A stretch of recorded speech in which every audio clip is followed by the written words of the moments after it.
Hello, lovers. Welcome to Heart, the Living Spiritfully podcast. I am your host, Paul Galoro, and in this podcast, I have heart-centered conversations with people I admire. Before we get into today's guest, I just want to say thank you to everyone that has liked, subscribed, shared, followed, etc. this podcast, wherever you're listening to podcasts. And I also want to say a shout out to everyone in the Living Spiritfully Collective Facebook group, because the conversation continues there. Every time when I post, people are putting in the comments their experience of the conversation, and it just means so much to me. I love interacting with each and every one of you. So thank you so much for all of that. Please, if you haven't done so already, please like, subscribe, follow, whatever it is that you do on wherever you're listening to your podcasts. And of course, join the Living Spiritfully Collective Facebook group, because not only do continuations of the conversations from this podcast happen in there, but I also read bedtime stories every Wednesday night at 9:30 p.m. Eastern Time. So if that is something that interests you, check out the Living Spiritfully Facebook group. Links in the show notes for how you can get to that. Now, let's get to today's guest. I met Juneous Pettijohn years ago in Arlington, Virginia, at a yoga therapy training that I was assisting with a colleague at the time. And I didn't have any direct one-on-one conversations with Juneous. It was group conversations and being part of the training. But then Juneous and I became friends on Facebook, and so I sort of kept connected with him there. And we have a lot of connections, a lot of common interests, Janet Jackson being one of them. And so it was a lovely opportunity to sit down with Juneous and have this heart-to-heart conversation. We talk about everything from, American politics. We touch upon that. And we talk about Juneous's story, which is very interesting. He shares a lot of it on social, in his work that he does on his website. And he shares a little bit of his story here and how he's used his yoga practice to support him in overcoming some big challenges in life. So this is my heart-to-heart with Juneous Pettijohn. Please enjoy. Juneous, welcome to Heart to Heart, the Living Spiritfully podcast. How are you, my love? I'm doing great. I'm so happy you're here. So just so everyone listening knows, you and I met, we tried to have this conversation. I'm not so good with dates. We met sometime between when we were born and now, I'd say in maybe the last 5 or 6 years, at a yoga therapy training in Arlington, Virginia. Did you remember the place? It was a Hilton. Yeah, the Hilton Hotel thing. Yeah, it was Christy Emanuel. She was teaching that day.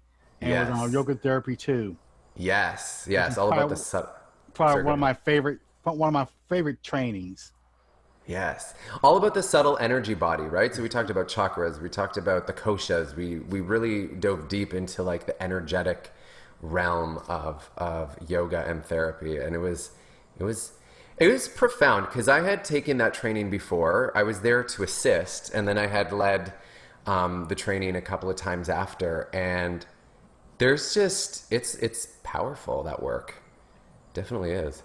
That's why with this I want to kind of expose others to the subtle body. Yes. Yeah. That's one of my things I really want to do. Yeah. One of the things that I remember, and again, my timeline is all over the place within those 4 days that we were together, but I remember there was a part where we were sort of sharing our experience in the group share. Mm-hmm. And I can't remember exactly what the story was and what your share was, but I don't know if you remember this. In the back of my mind while you were speaking, the song "Strength, Courage, and Wisdom" by India Ari was playing. Yeah. I'm not sure if you're familiar with that piece of music. Yeah, you requested that to me to listen to that. And Yeah. I did. Yeah. So it was just that's the vibe that I get from you: the strength, courage, and wisdom. And then I went to go read your website. You're doing so many amazing things in this world, and I want to talk about them. But your word that you said on your website, the word that you used to describe your life is courage. Courage. Yeah. So I can't wait to dive into that. Thank you. Thank you. Thank you. But enough about me. Tell me, brother, how is your heart? My heart at this moment is open and cautiously optimistic. Okay. I love that. Do you want to expand? Do you want to dive a little deeper into that? Let me start with the cautiously optimistic. I don't know if you've been paying attention to the politics in the United States, but presidential candidate Vice President Biden elected Senator Kamala Harris from California as his running mate. And, I mean, personally, I wanted a black woman to ticket. In DC politics and U.S. politics, black women are the heart of the Democratic Party. So they're heart of the Democratic Party. So I wanted a black woman ticket. And she was always my first choice for president. She's always my first choice for vice president. I mean, anybody on the Democratic VP ticket were well qualified and would have been an excellent representative. But to me, she kind of spoke to me more. Plus, I've been following her for a while and kind of read up on her, studying her, time in the Senate and as a prosecutor. So I'm cautiously optimistic because people are enthusiastic and people are ready for a change. And I hope that translates into the polls on November 3rd. Yeah, I'm not so up to speed on American politics. I just, the stuff that I see on the media, it certainly is, it seems very turbulent. But I'm not too familiar with Kamala Harris, but I read some things about her and it just seems like she's going to bring this smoothness and a grounding to the whole thing that seems to be really needed right now. I think so too. I think so. I think so. So I'm optimistic that, people are energized, excited, or enthusiastic. The goal is just to on November 4th to get that man out of office. Yeah, because just watching, it just is so. I can't even describe it. It's like watching this surreal movie. Do you know? It's interesting. One of my dear friends lives in Philadelphia. I talk to her every single day. And up here in Canada, so we're recording this in mid-August, and up here in Canada, in terms of the coronavirus situation, COVID-19, we're in a good place. We're slowly reopening the country. We've been on lockdown. We were on lockdown for a while. I live in Ontario. We're on stage 3 of, I think, 4 or 5 stages. So, we're back in the restaurants. We have to wear masks, all of that stuff. But then I speak to my friend in Philadelphia, and it's just like literally like another dimension, it seems like, with just everything that's happening in terms of there and all sorts of stuff. So it's a mess. it's a mess. It's a mess. But what's funny though? I always see things from like when it first happened, I was kind of angry because people were kind of saying, "Well, you can't get it because it's a hoax." People's been negative about it, so I was having a negative reaction to it. Over time, I made peace with it because one thing I've learned being quarantined and not having to go anywhere is one thing I actually enjoy it. I'm a homebody anyway, but it got me when you're in a space where you can't go anywhere, things come up, and your thoughts come up, and things that you've been thinking about for years come up. It allows that time for quiet. And then a lot of people don't like quiet. People like being in the house. But we were forced to be quiet and really sit there with you only had your thoughts because everything was shut down. And folks are like, so either some folks dealt with it or some folks didn't do it so well. For me personally, I was able to adjust to it. And I was very appreciative of this moment. Maybe the earth is trying to tell us something. Maybe just like a reset that we needed. I love everything that you said there because I'm with you on that 100%. When they were like, okay, lockdown, self-isolation, I was like, let's do this. Because I too am like, I love being home. It gave me an opportunity to fix my living space into a way that feels good. When you're moving here and there, you can't. But then also, like you said, stuff comes up. A lot of stuff I noticed for myself had come up. What sort of things came up for you? Are you open to sharing Um, any of your sitting with stuff? one thing I really okay, first of all, one thing it allowed me to clean to really organize my space and declutter. I tend to be a little bit, I say, a hoarder and keep it in. I realized it gave me a chance to say, oh, you know what, this is not serving me. Trash. That's not serving me. Trash. It got me a chance to organize my space, like I said, the way I want to be. I'm still in the process of doing it. But me coming up is for me, like I'm active in a couple organizations. It got me the opportunity to really to let go of things that's no longer serving me. Like for example, I'm active with my Toastmasters club. I'm still a member of Toastmasters International. The thing is though, I just know I need to step away and really kind of put my heart and soul into growing my business and serving, doing what I need to do. Because I realize for myself, I'm good at helping others, but I tend to neglect doing what I want to do. So it gave me the opportunity to really. At this time I was the president of my Toastmasters club, so I kind of like basically the overseer. So I made sure I needed to make sure that everything was in place. I did that. Then I told I'm stepping away until December. I think it's gonna be longer. I told him I'm stepping away until December, and I made really made it forced to make a commitment. Because sometimes feel guilty at times. I say, well, you know what? Let me just stay here and stay on a little longer. If at that point, like in June, I was like, you know what? I need to let it go. They'll be fine without me. They would sink or swim without me. You know. Also, like with me, I'm also in my fraternity shop. They gave me a chance. I actually told the fraternity brother it was a chance for us as a fraternity just to take a step back and just kind of and just chill. Because we were doing a lot, and I think there was a lot of people getting burned out. It was an opportunity to reset. But I also realized, although I may like being peace and quiet, I realized connection is important. I still need to be out there and connect with people and conversing with people. And I realized that. I noticed that in my conversation with people, when we meet, we'll just sit and start talking. And I realized folks miss that human interaction and miss that connection with each other. With that, so I realized that's important. Also, it made me realize some things like how, looking back on my childhood, how I haven't been home since Cincinnati in years, because I actually admitted this in a training that going home in general, it was just a place of trauma for me, and I'm not in that space to really go home, even just to visit. They could, look, we on Zoom. We could chat on Zoom if you want to. But for me, it was a place of happiness for me, and for me growing up. That's what, and it made me realize one of the reasons why I went away to college. I was running away from the trauma from home, and I kind of just realized that recently.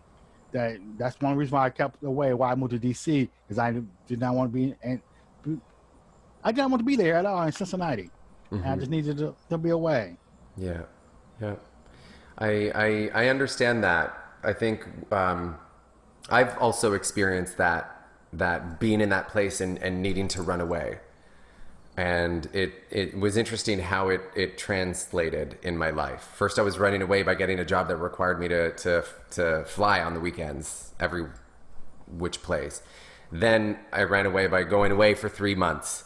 And it's interesting. The one thing that I did notice, though, it's, you know, that quote, wherever you go, there you are. I was finding that, like, as I was running, all of that stuff was coming with me, just in different forms. No, it's funny because I did that a lot growing up as a child. Growing up until like maybe July 31st of 2008, I did a lot of running away from my past, from my traumas of childhood. But what took me to realize, I realized I wasn't, I was much more as I was running away, I wasn't really addressing the trauma of my childhood. I realized for me personally, I needed to address the trauma and deal with it. That's why I started journaling in 2005 to help me to get things off my chest. And I noticed a big shift when I started writing things out and admitting some things that happened in order to get peace. Because because it made me realize one thing I know, I was a people pleaser. And as a child, I feel like if I do good things, people will like me. I always try not to make waves and try not to be controversial. I will put others' needs before my own, and I realized I was unhappy. And one thing that was by me being active in a lot of organizations, I realized by me being active, it was a way just to feel seen because I wasn't getting that from home. I was virtually ignored, left to my own devices. Let something bad happens, then it becomes a big deal. But by me being active in these organizations, I wanted to be seen. I felt I need to be noticed. I need to be leadership positions, and I realized it wasn't bringing me joy. It was more drama than it needed to be. A lot more drama than it needed to be. So, actually, a couple people pointed that out to me. I didn't listen. I guess I needed to go through it myself to realize for myself. Right. Then ever since from July 31st until 2008 until now, I've noticed a shift.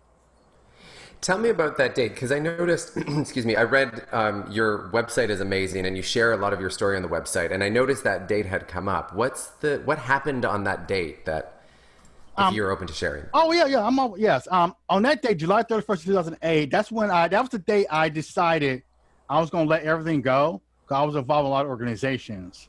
Also, that's the day I graduated from my first yoga teacher training program. So that was the day I said, you know what? Because I realized I was really resonating with this yoga at the time. And I realized, you know what, let me explore this more. So I decided to make that day say, no matter what organization I was a part of, I'm just going to stop right then and there and not do anything else. Wow. I just stop. Wow. Good for you. Stop. That's amazing. And stop. And from that moment, and from that August of 2008, I got a chance to really just sit down and just kind of and chill and realize, wow, the world's not coming to an end. It's okay that you're not doing all these activities. It's okay that I get to come home in a reasonable hour. It's okay. But and this yoga practice helped me to kind of realize that, because I was my first teacher training program in a nutshell was disastrous. I got through it, but it was disastrous looking back on it. In terms of your experience through it, what was disastrous? It was disastrous because the lady who was over the program, she had some family issues at the time, so she left two guys who really was inexperienced to lead the program. Okay. So it became disorganized. I did not even know how to put together a good class at the time. And plus, I think on top of was just take some responsibility for myself. I was involved with all these activities, so I really couldn't put my time and attention like I should have into a teacher training program. Right. And so once I got that certificate from her, I was like, I felt a sigh of relief. But what it did, it made me more passionate about this yoga practice, because I noticed I could take a training and not do nothing with it ever again. But somehow this yoga thing is stuck. I don't know. It just stuck with me, resonated with me. It's stuck. Amazing. I'm curious, how has your yoga practice supported you in this journey since 2008, in healing your childhood trauma and all of that? The biggest thing I would say is the breath, learning how to breathe, learning how. Cause to me, yoga is about learning more about yourself, and learn how to be open, and honest with yourself, and it helped me to be more present with others, and let go of maybe the personal BS. And also to hold myself accountable. One of the things that I saw on your website, and I just want to pull up the note that I made here, is you have. So let's do a little bit of background first, because you have your Bridge Warrior, Mindfulness and Wellbeing. That's your company that you do your work as a yoga therapist. Yes, I'm not a official yoga therapist yet. I'm going through the training program, so I'm not there yet. So I'm like in the yoga therapy program. Now the Bridge Warrior is my Buddhist name. So I took my refuge vow for Buddhism back in 2016. Oh, cool. So that's my Buddhist. So Bridge Warrior. It's like Sampa Powwow, SAMPAPAWO. That's the Tibetan version translation of Bridge Warrior. It's Sampa Powwow. And how did you get that? You go through the refuge for the Buddhism, the Buddha Sangha and the Dharma, And what is they actually the name is given to you by the who oversees the ceremony. So I'm not sure what they do with that. That's interesting. And warrior's big in the Shambhala tradition. Warrior means like fearless and joy and being joyful. That's big in the Shambhala tradition. There's that courage again. Yeah. That's true. Yes. That's amazing. And so you've created the 4 pillars of Bridge Warrior mindfulness and well-being. Courage to be happy, align with your purpose, love your story, move with intention. Can you talk about those pillars a little bit more? I'd be happy to. Courage to be happy. I'm a strong believer that people have a right to be happy, but a lot of times people don't give themselves permission to be happy. To me, happiness comes from within. And my goal is to give people the courage to be happy because by being happy, one thing is just learning how to say no. First thing is first and foremost, be happy. And give yourself permission to be happy. Do something that you love. Being happy is just being transparent with yourself, open to others. Being happy is just about letting go of walls that you may put up for yourself. And being courage is to be open. That word courage for me is very important because my life is about courage, starting from my childhood, like running away from adoptive parents and moving to DC without any money. And that took courage. And also that July 31st, 2008 was all about courage. So I always define my life courage in 3 acts. And give somebody the courage to be happy, just to be happy, find something that makes you tick. And then a lot of people are afraid to be their authentic selves, for fear of being judged by others or being laughed at. I know naturally we all want to be liked, and that's not just human nature. But do you want to be liked to the point where it's detrimental to your health? From your experience, what was like the one thing that you did, like, or what first, so somebody that's listening to you is like, yes, I definitely need to tap into my courage to be happy. How do we get there? How do we get there? The biggest thing for me was to learn to say no and not feel guilty about it, not to apologize. I gotta ask, because how did you do that? Because I'm like, now remember, no is no is a complete sentence, right? But no could be very offensive to others. So no, there's other ways to say no. There's nicer ways to say no to get your point across. You could say thank you, but I'm gonna have to pass it this time. Or for me, learning to realize, okay, let's say for example, someone wants to volunteer me, ask me to do this position.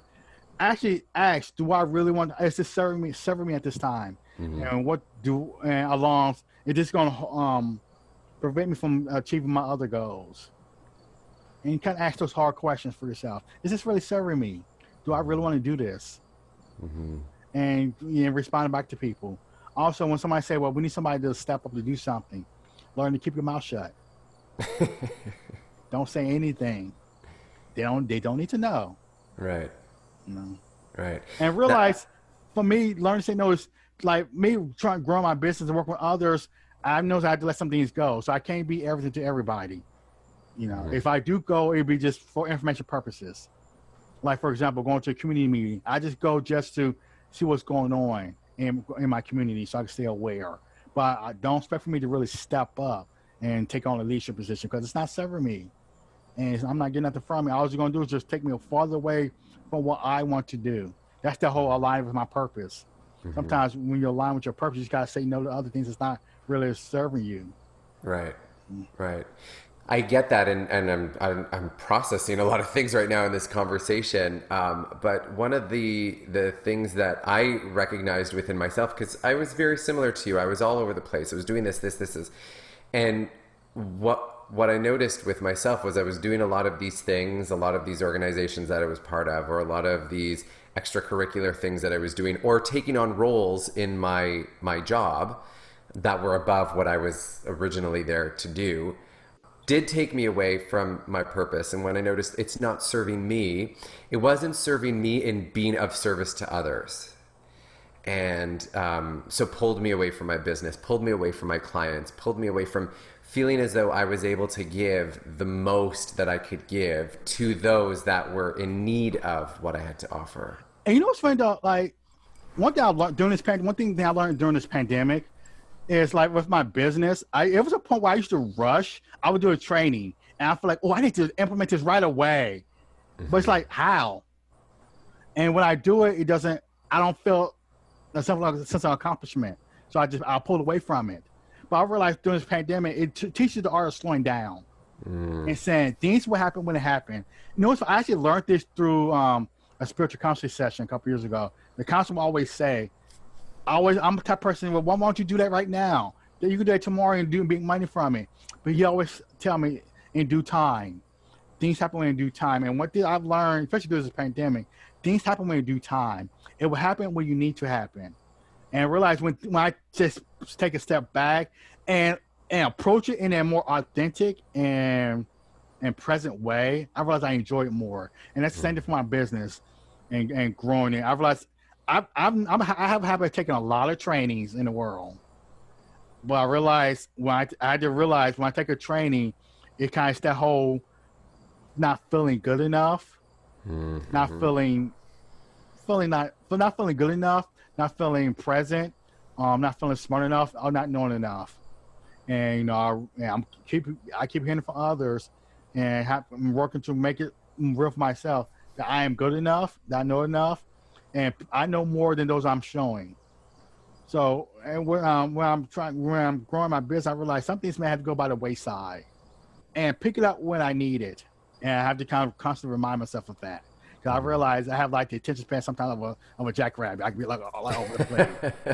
I'm like, oh, that's not training coming up. Let me take this training, or let me take this training. But I realize I have what I need. I just have to. I think a lot comes with practice and just doing it. And I realize once I really do it and put myself out there and do it, I realize I feel a lot more gratitude, and I'm enjoying it, the moment. Because I took time, sat back on it. It came up when it needed to come up. Like in this moment, like the brother healed thyself, it came up when it needed to come up. Now my goal is just to really keep working on it and focusing on it, and not get distracted too much by it, and not let my self-doubt interfere with me accomplishing my goals. Right. Can we talk about that a little bit? Because that was one, like when I saw you had posted that on the Facebook, and I had shared it because I just think it's so lovely, and I want the world to know about it because it's such a healing thing for people. Can we talk about Brother Heal Thyself? Yes, Brother Heal Myself is a mindfulness platform for Black men, other men of color. And what it does is, I realized teaching them basically mindfulness meditation and teaching the art of the breath and just kind of taking time for themselves as an act of self-care. I realize, I know there's a lot of Black men or pillars of the community. They're involved in organizations, they're leaders in their family. But I realize a lot of them are not taking time to take care of themselves and take care of their health. And using mindfulness meditation as a tool to help them to really maybe take some time for themselves, just to sit back and relax, and sit back and just take a few moments. Mindfulness is a powerful tool. Once you incorporate it into your sitting practice, you can incorporate it into your everyday life.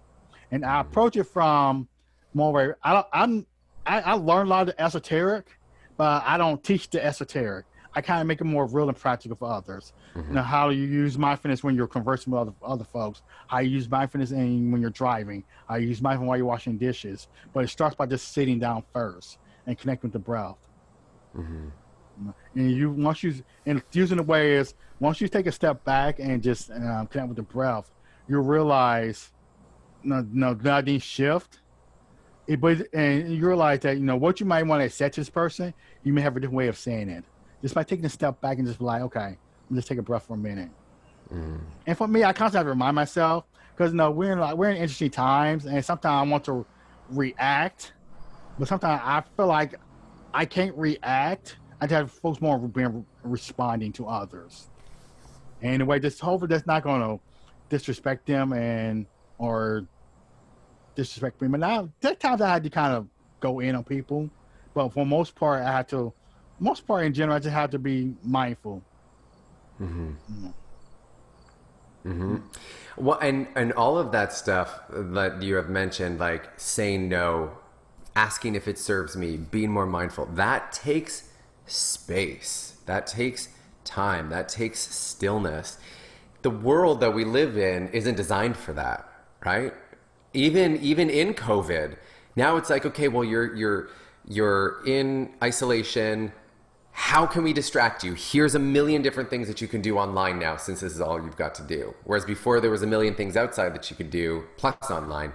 Now it's like even more online. Do you know what I mean? Yeah. And I think all of that stuff that that you're talking about requires that, like, stop, sit and breathe. That's what I say all the time. And it just makes everything a little bit more clear. Yeah. And I think a lot of people are afraid of that. They're used to being busy. They're used to being doing everything for everybody.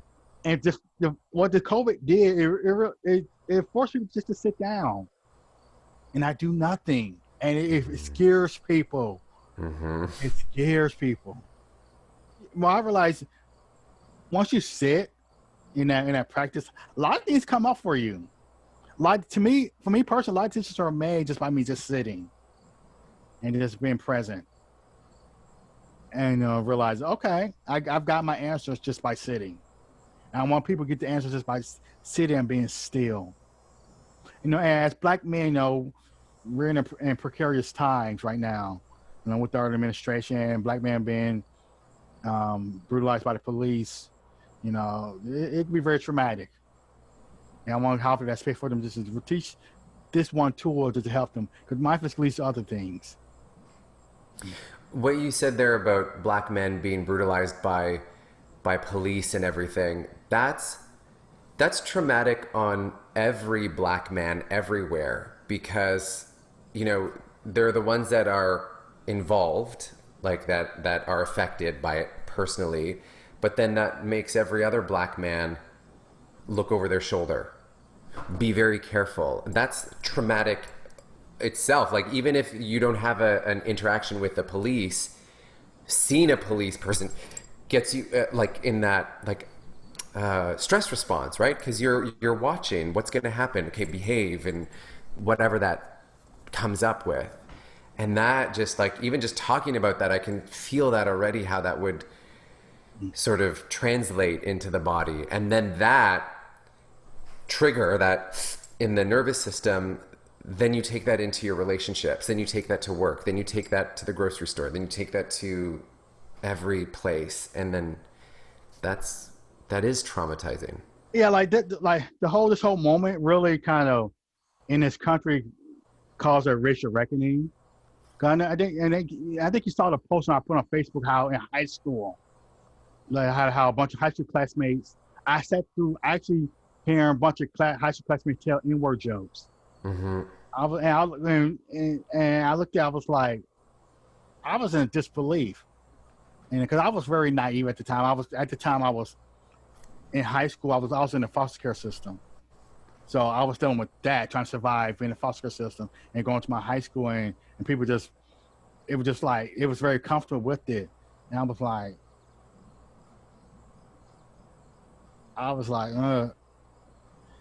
I think it kind of one of the decisions kind of influenced why I refused to go back to my high school reunion. Mm. Actually, I was just confirmed this past weekend when I had to block somebody for being a white supremacist. But this it kind of influenced a lot of things as a child, and I feel like I needed to put that out there on Facebook, let people know that this is real. This was my experience. Hopefully, people are waking up. But I'm always interested in how they're going to respond to a year from now. Mm-hmm. Is anything going to change? I know we're in a moment, and people are. I'm excited that people are finally waking up. But can people sustain this? Mm-hmm.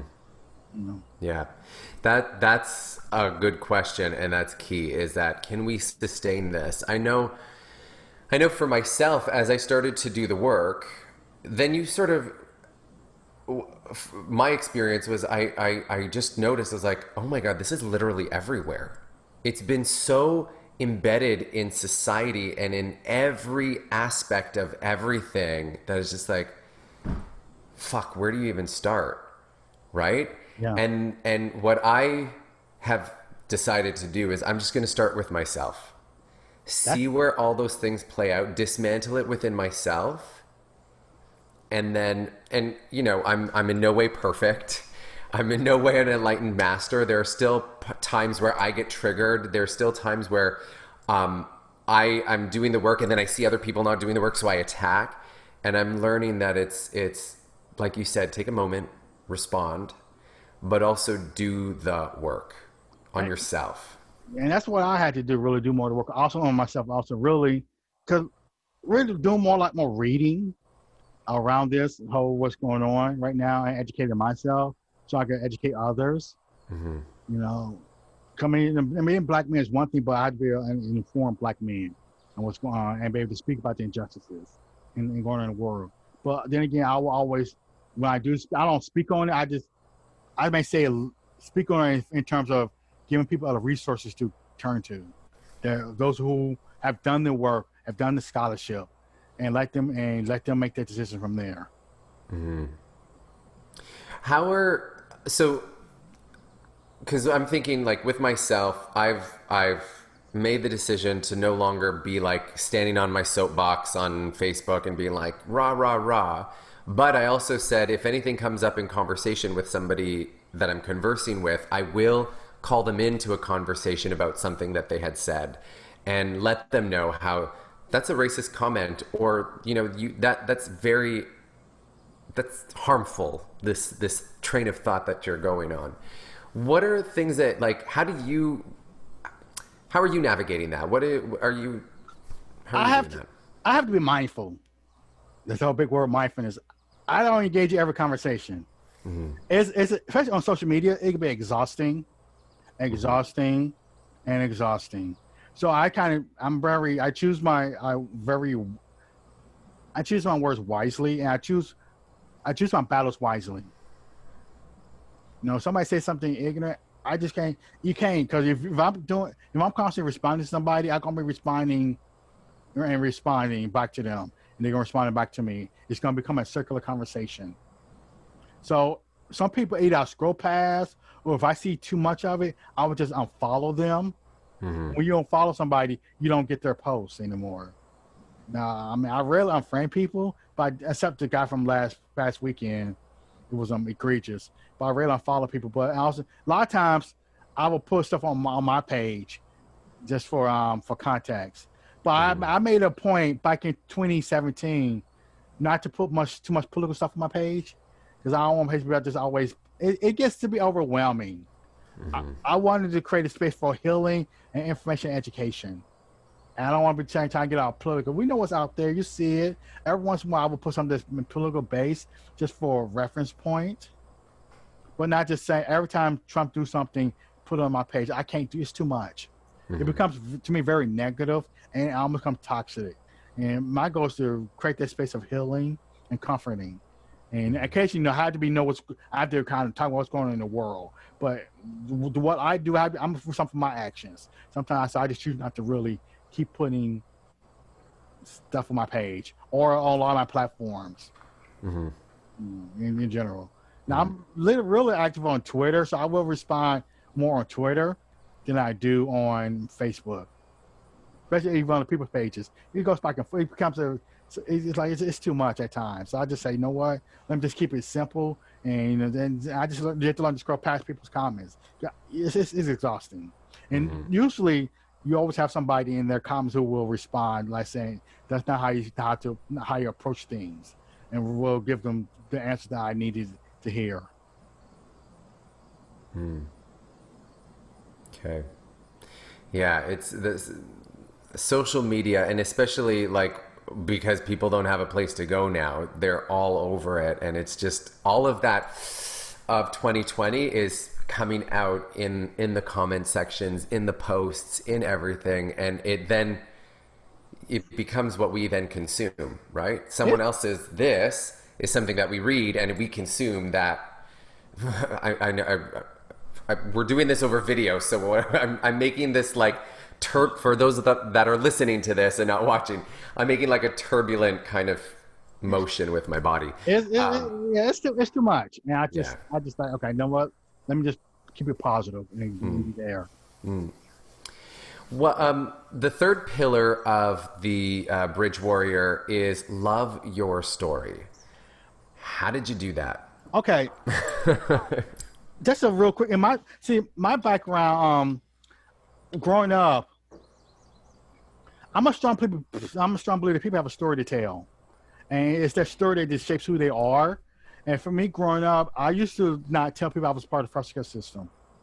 I used to never tell people that I was adopted by abusive parents who was emotionally and physically abusive. And I realized by not telling my story, I was exhibiting some patterns that wasn't helpful for me, such as being a people pleaser, me being going out there to kind of put myself out there, trying to make everybody happy. And I realized I wasn't happy. And once I got this book right here, this journal right here, once I was able to tell my story, I realized I felt a shift in my whole mood and my whole attitude. I became more open and softened, and I became more present by telling your story. A lot of times people want to be ashamed by their background. To me, you should never be ashamed about your background. Maybe your story could be someone else's motivation to succeed. So I mean, my story is messy, it's complicated, but I do like my story because it shapes me who I am today. And by me telling my story, I can help others tell their story. But one thing I've learned that I never use my story as an excuse for bad behaviors. I use it as a way to kind of realize some triggers that I may be experiencing, or I use my story to help me to let me know that if I'm able to overcome that, I can overcome anything else in life.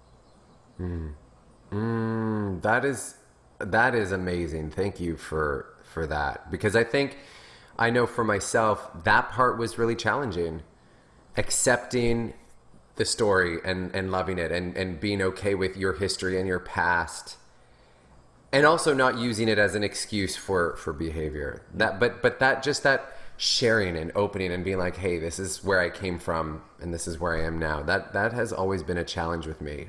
I think when people get in touch with their story, they get in touch with what makes them tick. And be open within this, and you don't have to tell the whole world the story, but you can just tell it to yourself. Just be open with yourself and your story and background, and not be ashamed of it. And you'll notice that you'll make a shift in the world. It may explain some of the patterns that you may engage in based on your story. It goes back to what you said about what your experience when you accepted your story, you softened into it.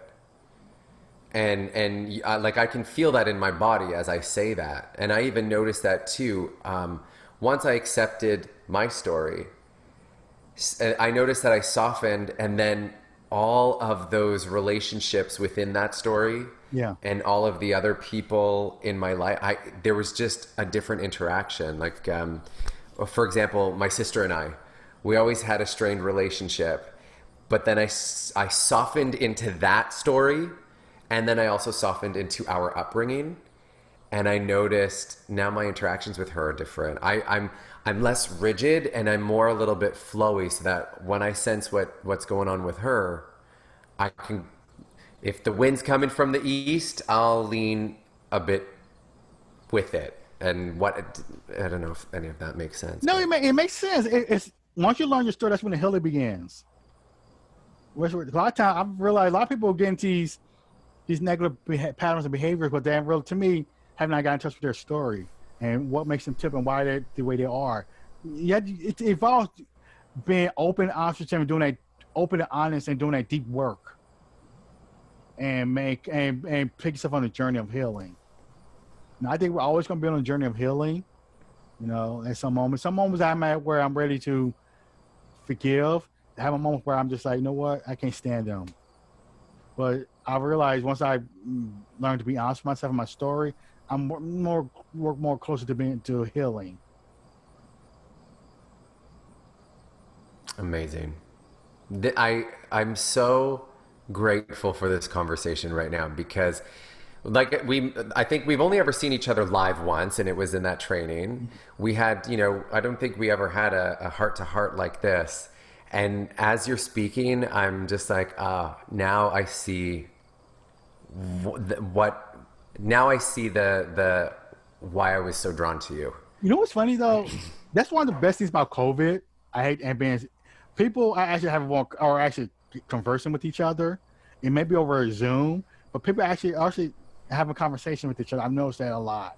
Having those conversations and being open to those conversations. I think when you come into space, they kind of once people let down their walls, and like you said, once they learn to be open, you'll be amazed. That, when people are amazing, but people themselves got to be willing to be open. Well, thank you for being open and being in this conversation with me. Honestly, like just speaking with you, I'm feeling a difference within my body. Like you've got this healing energy to you, and the world needs more Junious. I'm just going to put that out there. Thank you. I appreciate that. You're welcome. What's your heart saying right now? My heart is open. It's open. I'm open to growing, learning. Open to maybe being less judgmental and more compassion with others. Also, one last thing I did in my pillars is to be grateful for all things. Is to practice more gratitude. It's easy to complain, have a pity party, but just be grateful for just little things in life. I get it. And it's funny because, when we hear that, oh, just be grateful, be grateful. I know a lot of my clients, they're always like, okay, I'm grateful for these big giant things, which is wonderful. Like, yes. And also, what about just like gratitude for sitting and having a conversation with someone? Gratitude for, waking up in the morning to beautiful sunlight. Just those things that we take for granted, those daily things. I just want to sit in your presence right now. I don't want to say any more words. We're just going to feel our way through this. One thing that also sort of stood out for me on your website is how you talked about your life, courage in 3 acts. That's how you describe your life. You had Act 1, which is running away from abusive adoptive parents. Act 2, leaving Akron, Ohio. Sidebar, fun fact. I went there once. Somebody that I dated had friends that lived in Akron, so we went to go visit them. And we stopped off at Sandusky, Ohio. Sandusky, okay. To go to Cedar Point. Cedar Point, okay. Yes, loved it there. But you said Act 2 was when you left Akron to go to DC without a job. Why DC? Out of curiosity. Because before I moved, I visited DC. With a friend at the time. I enjoyed the atmosphere. I guess I love the whole political atmosphere. In fact, the DC was just so historic to me. You had the mall. You had all the Smithsonian, the museums. You had the White House. I just knew I needed to be here. What's it like there right now? Well, today it's raining outside. But right now DC's changing. I'm not gonna lie. DC is. I moved to here in DC in 2003. It's 2020. It's a whole new world. Really? A lot of because of gentrification, they say, but it's a whole new. DC's changing from the time I've been here. It's changed a lot. Places they used to have. I don't even recognize it. Wow.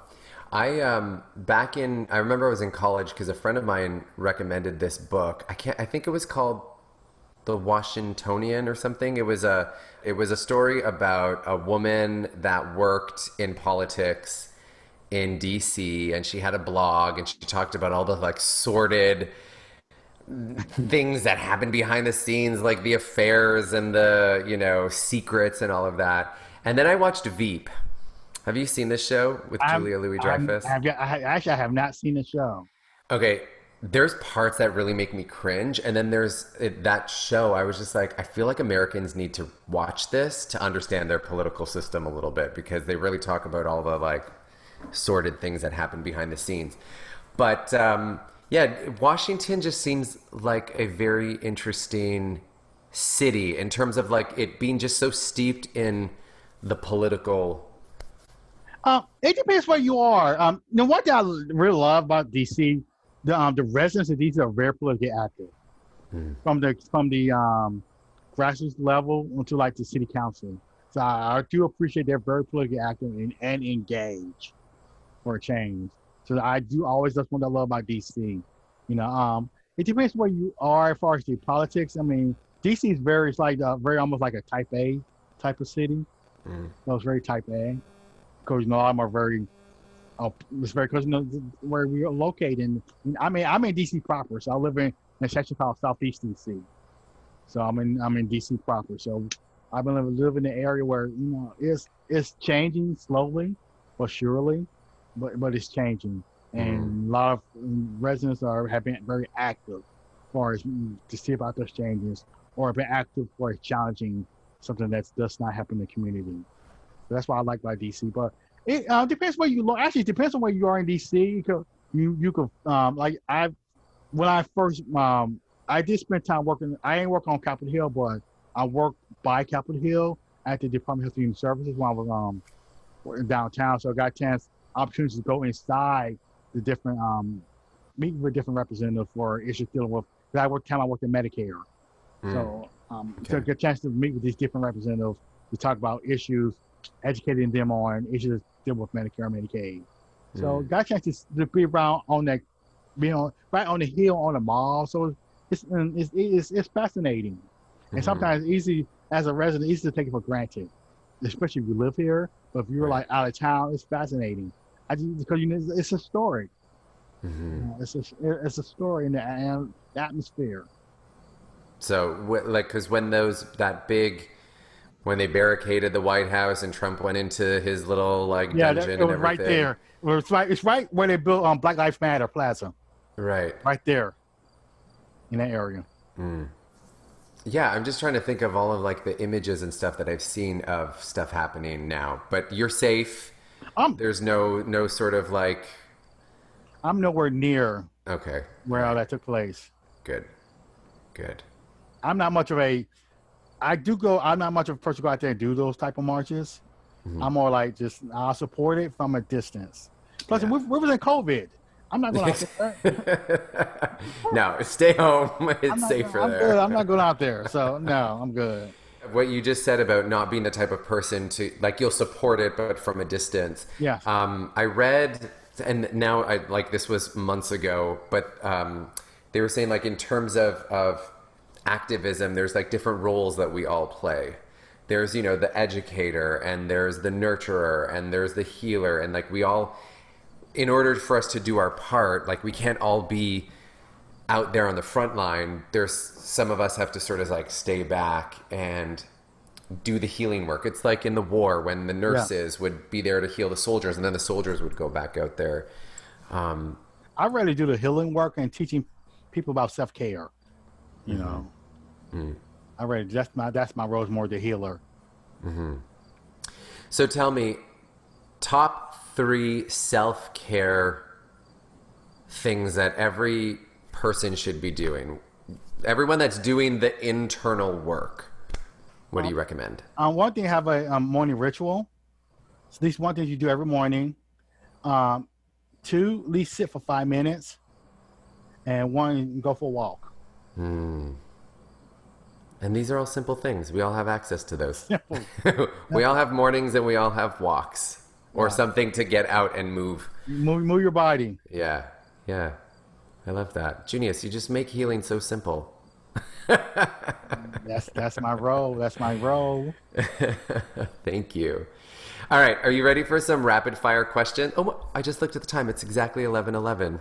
Are you ready for some rapid fire questions? All you have to do is answer the first thing that comes to that bubbles up from your heart. Sure. All right. What makes your heart sing? Seeing other people happy. What makes your heart heavy? Anger. And bigotry, ignorance, judgment. What makes your heart flutter? Just seeing joy. And seeing people actually who find something that makes them happy. Find something that brings them joy. Okay. What brings you joy?